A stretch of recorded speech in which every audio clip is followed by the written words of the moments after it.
Welcome back to The Explainer. Today, we are diving into a really fascinating and, frankly, totally relatable software dilemma that's been making the rounds in the community. You know the drill, right? As folks who love tinkering with our systems, we're always caught in this giant tug-of-war. On one hand, you've got programs that are incredibly easy to use right out of the box. But on the other hand, you want something that performs tasks with absolute efficiency and blazing speed. Efficiency versus ease. Well, today, we're going to look at this exact trade-off by putting a brand new screen recording tool under the microscope. Okay, let's dive into this, because this quote right here sets the entire stage for what we're looking at today.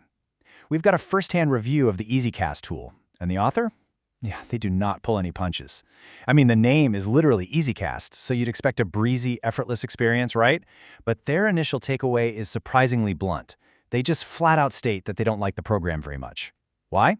Because for their day-to-day workflow, it's just way too slow.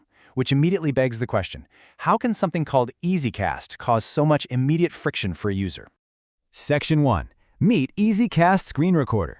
Let's look at that appealing surface-level promise. To understand the friction we were just talking about, we really need to look at what the program looks like on the surface. And honestly, in terms of accessibility, EasyCast is placed right front and center. You can find it instantly by just heading to your menu, dropping down to Multimedia, and boom, there's EasyCast. The author actually notes that this screen recorder was freshly included in the latest update by user Barry K. And you know how it goes. When a brand new tool gets bundled into an update like this by a prominent community member, it's basically an open invitation for everyone to give it a test drive. It's right there, ready and waiting to capture your screen. And here's the thing. When you actually click on it, that initial experience totally lives up to the name. The author openly concedes that EasyCast is, without a doubt, super easy to use and configure. And honestly, this is exactly why anyone would flock to it in the first place.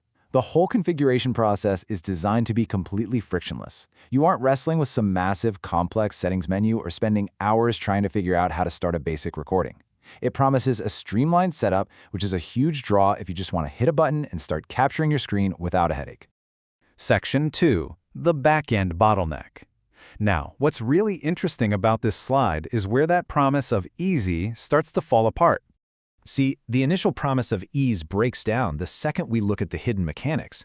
The crucial point here is that EasyCast isn't just one monolithic program doing all the heavy lifting by itself. No.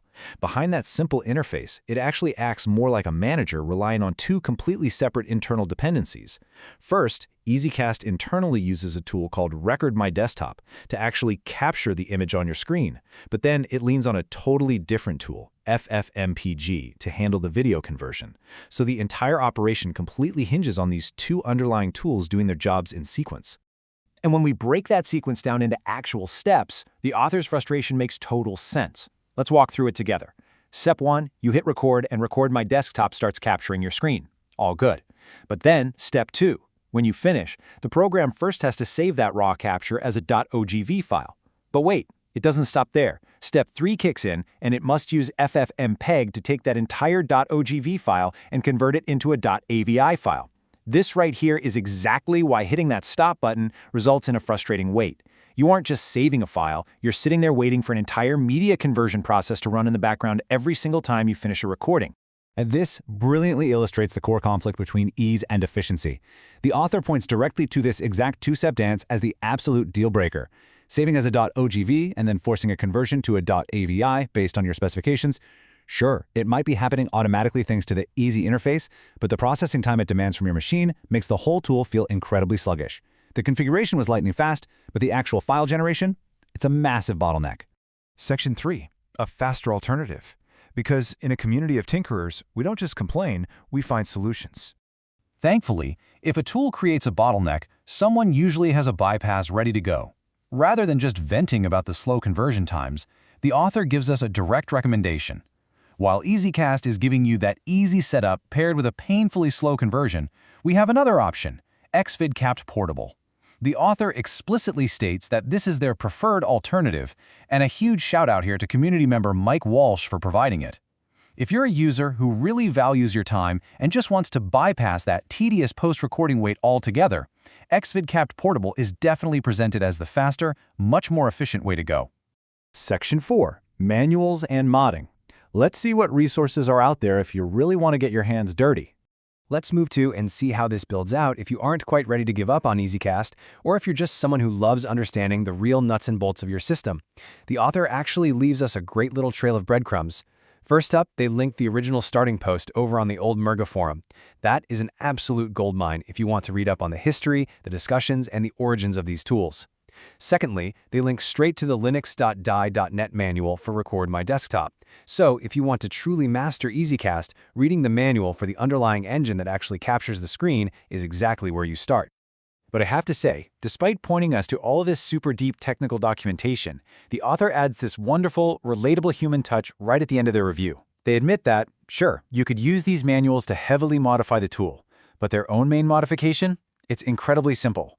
They literally just change the save folder to keep their computer organized, followed by a lighthearted haha. It's just a great, funny reminder that sometimes the only real tweaking we need is some basic file management. Which leaves us with a pretty fundamental question to chew on today. Take a look at the software you're using right now.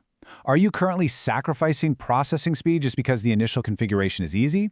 Or, when that back-end bottleneck finally gets too frustrating to ignore, is it time to seek out a faster alternative like xvidcapt?